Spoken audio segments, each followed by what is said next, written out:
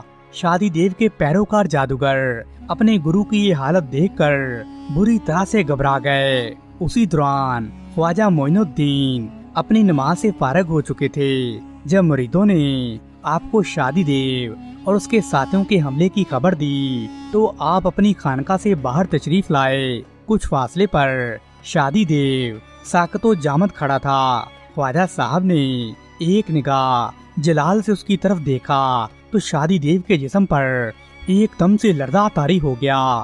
وہ بلند آواز میں رحیم رحیم پکارنے لگا۔ دوستو صدیوں سے رام رام کرنے والے اس بدھ پرست آدمی کا اپنی زبان سے رحیم رحیم کہنا کسی معجزے سے کم نہیں تھا۔ کچھ دیر پہلے جو مسلمانوں کو للکار رہا تھا وہ خود مسلمانوں کے قبضے میں آ چکا تھا۔ اس کی زبان سے رحیم رحیم نکل رہا تھا۔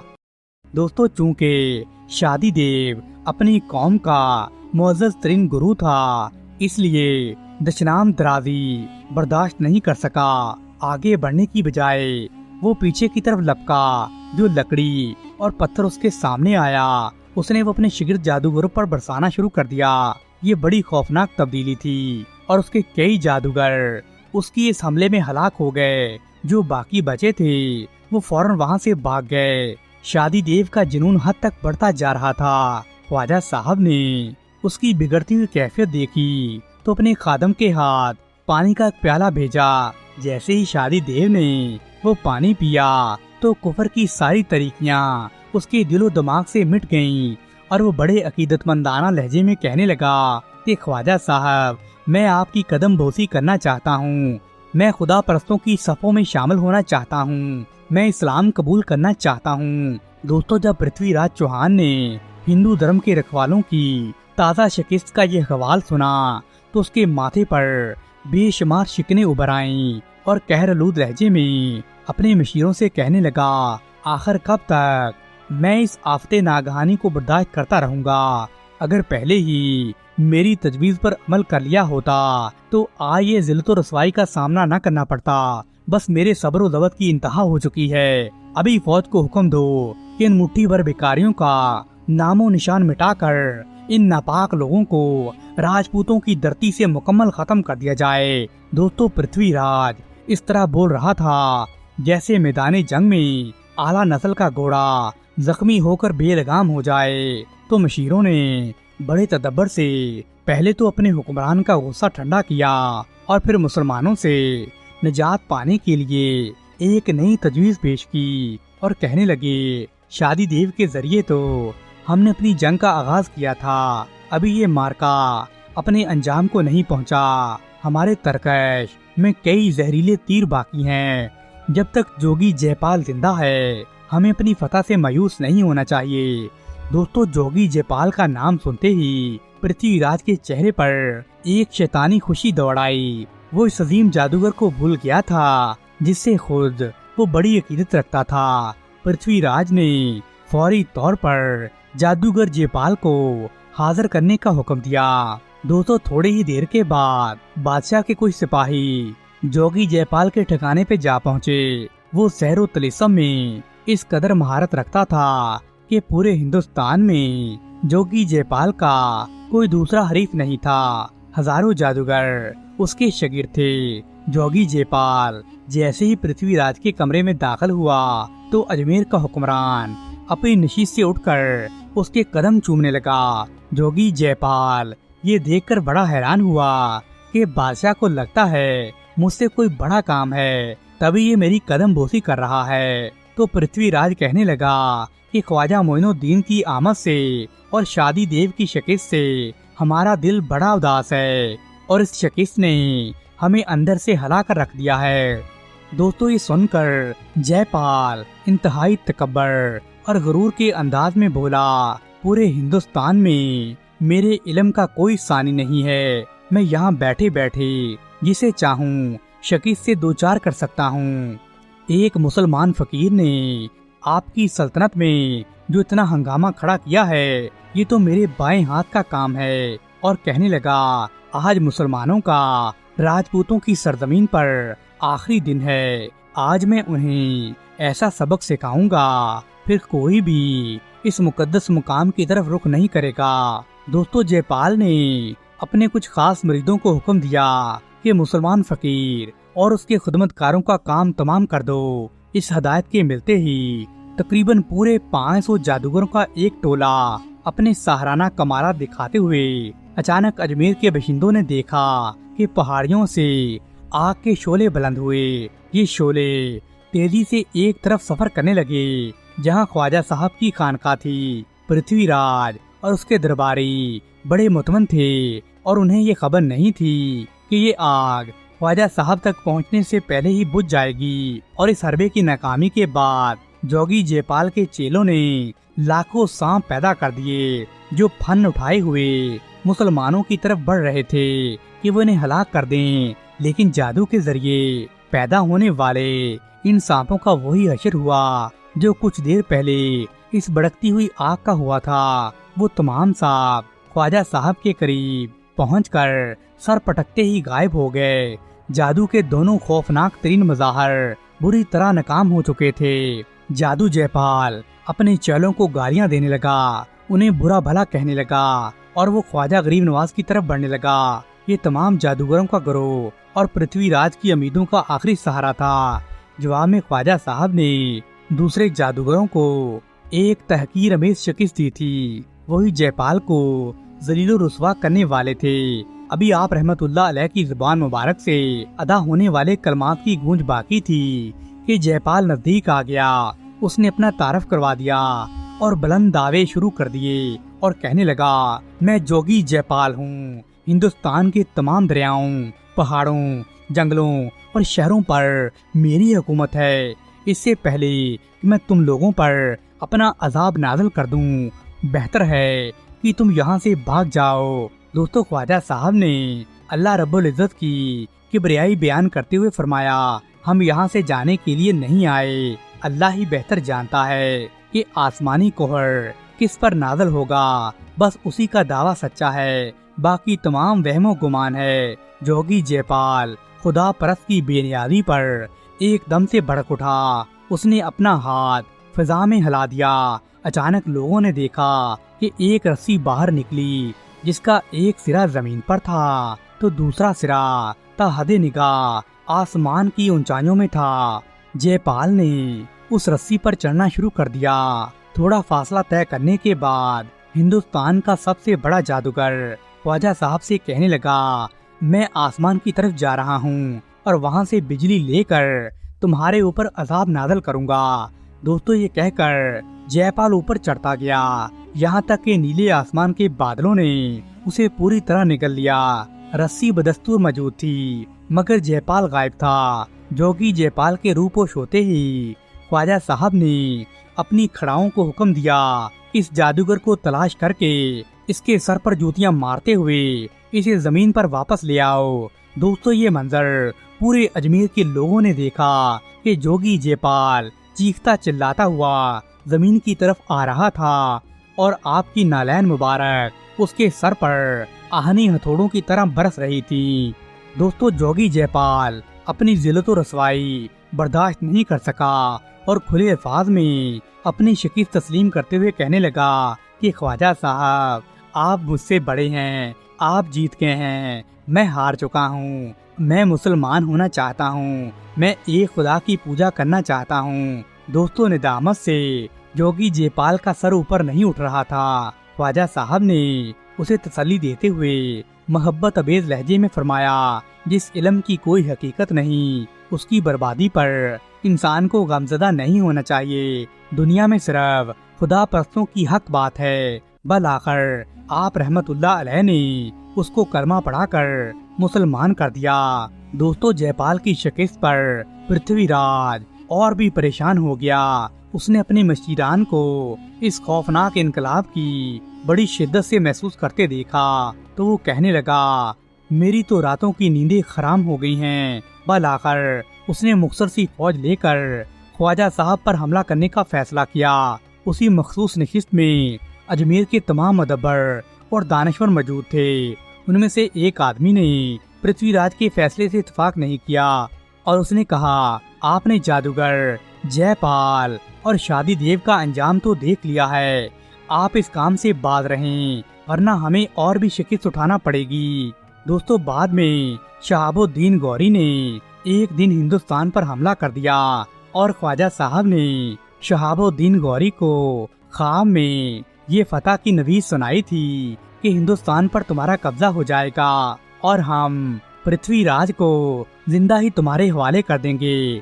دوستو، پھر اجمیر نے دیکھا کہ وہاں پر ایک خونی جنگ ہوئی اور شہاب الدین غوری اس جنگ میں فتح یاب ہوا اور اس نے پرتھوی راج کو گرفتار کر لیا اور پرتھوی راج درائے گنگا کے قریب اپنے انجام کو جا پہنچا۔